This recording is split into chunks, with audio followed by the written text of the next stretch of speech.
Presidente, senhores parlamentares, antes de tudo gostaria de cumprimentar primeiro também a fala do deputado João Roma, que colocou de maneira irretocável que a reforma previdenciária se trata de uma questão de Estado, independentemente da posição do governo, independentemente da posição dos parlamentares ou da opinião dos parlamentares em relação ao governo, a reforma previdenciária é necessária, precisa ser feita, e mesmo aqueles que fazem oposição à reforma sabem que se fossem governo estariam lutando para que a reforma fosse aprovada. Outra fala que gostaria de exaltar é do deputado Marcel Van Hatten, que com a mesma lucidez levantou a necessidade da gente arrefecer o clima aqui no parlamento e fazer com que a gente faça o mais rápido possível que essa reforma ande. Como muito bem dito, se não for aprovado, os prejudicados, né, ao contrário do que se diz, serão justamente os mais pobres. E para finalizar o setor de elogios, gostaria de também elogiar o trabalho do deputado do secretário Rogério Marinho, que não só conduziu de maneira magistral a reforma trabalhista com o fim do imposto sindical, como agora também conduz a reforma previdenciária e apresenta um texto que não só combate privilégios, como apresenta uma nova perspectiva de uma nova previdência para as novas gerações. Feitos os elogios, parto para as críticas, senhor presidente. Acredito que uma das coisas que mais prejudica o debate nessa casa é a mentira, né? E a partir do momento em que o líder da oposição, o deputado Alessandro Molon, vai ao plenário, como foi na semana passada, e coloca o convite ao ministro Paulo Guedes como uma vitória da oposição, quando, na verdade, foi aprovado por unanimidade por esta comissão, por parlamentares do PSL, por parlamentares do Democratas, por parlamentares do PRB e diversos outros que não são de oposição, isso, evidentemente, apequena o debate dessa casa, apequena o papel dessa comissão, porque não é mérito de A ou B querer debater a reforma previdenciária. Aliás, se fala muito e se falou muito de que não se conhece os números da reforma previdenciária. O que é engraçado, porque as mesmas pessoas que falam que não conhecem os números da reforma dizem que 90% da reforma vai ser paga pelos mais pobres. Ora, ou vocês não conhecem os números, ou 90% do prejuízo da reforma vai passar para os mais pobres. E eu não sei de onde sai esse 90% a partir do momento em que o nosso sistema previdenciário é hoje o maior causador de desigualdade social do nosso país. É o programa que hoje transfere dinheiro dos mais pobres, transfere dinheiro do cara que trabalha a vida inteira, recebendo um salário mínimo, que vai se aposentar com o salário mínimo, para o servidor público federal, para nós parlamentares, para senadores.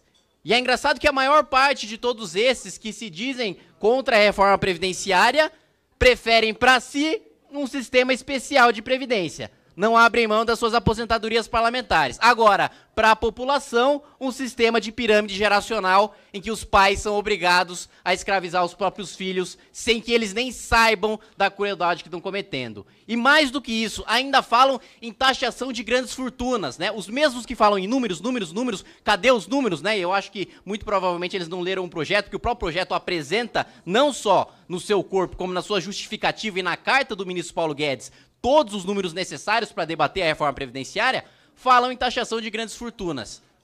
Quanto a gente vai taxar? Quanto vai ser esse imposto de grandes fortunas? 10%, 20%, 30%?